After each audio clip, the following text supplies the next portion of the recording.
Halo teman-teman, perkenalkan nama saya Rizky Jonathan Panggabean dengan NIM K2523078. Di sini saya akan menjelaskan tentang sistem rem tromol.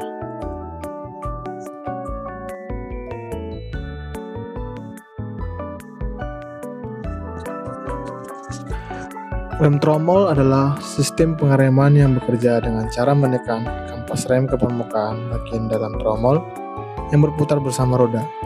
Gesekan antara kampas rem dan tromol ini menimbulkan gaya hambat yang memperlambat atau menghentikan kendaraan.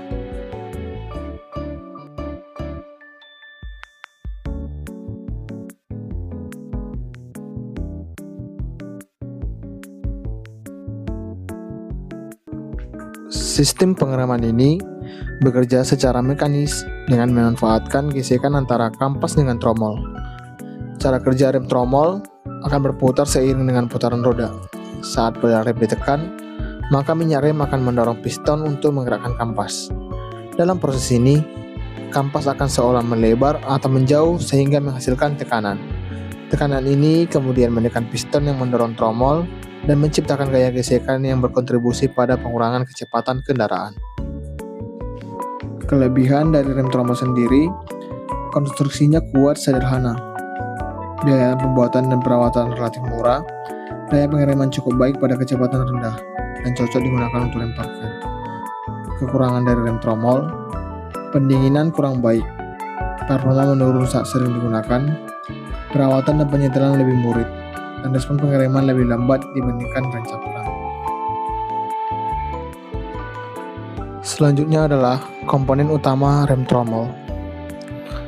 Yang pertama ada silinder roda atau wheel cylinder. Inilah yang mengubah tekanan hidrolik dari minyak rem menjadi gesekan mekanis yang mendorong sepatu rem ke arah rem tromol. Yang berikutnya ada pegas rem atau pegas pengembali. Ini adalah yang mengembalikan sepatu rem ke posisi semula setelah pedal rem dilepas. Komponen utama yang selanjutnya adalah tromol atau brake drum. Tromol atau brake drum inilah yang berputar bersama roda. Bagian dalamnya menjadi bidang gesek saat kampas rem menekan. Selanjutnya ada sepatu rem atau kampas rem.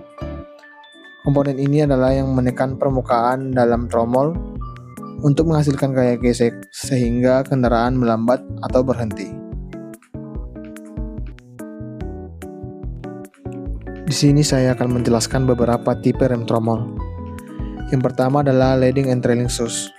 Sesuai dengan namanya, pada rem tromol leading dan trailing shoes terdapat dua buah sepatu rem yang berfungsi sebagai leading dan sebagai trailing. Leading shoes adalah sepatu rem yang berperan dalam menghentikan putaran tromol lebih kuat, sedangkan trailing shoes berfungsi sebagai alat bantu pengereman. Pada tipe rem leading and trailing shoes, kita akan menemukan satu silinder roda tetap yang biasanya terletak di ujung atas sepatu rem. Selanjutnya adalah tipe single leading shoes. Single leading shoes adalah tipe rem tromol yang memiliki dua bantalan rem, tetapi hanya satu yang bergerak sebagai leading shoes. Sepatu rem lainnya hanya berfungsi sebagai pendukung kampas utama. Sistem ini memang sangat sederhana, namun memiliki daya pengereman yang kecil, sehingga untuk saat ini sudah jarang digunakan. Tipe selanjutnya adalah tipe two leading shoes.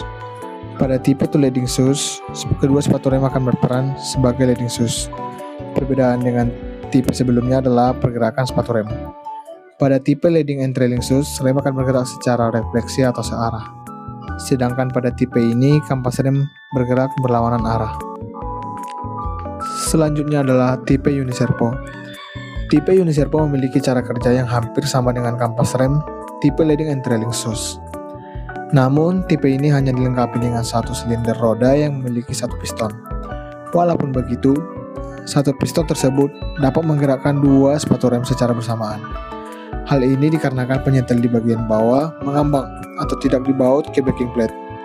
Dengan kata lain, penyetel ini dapat bergerak ke kiri dan ke kanan.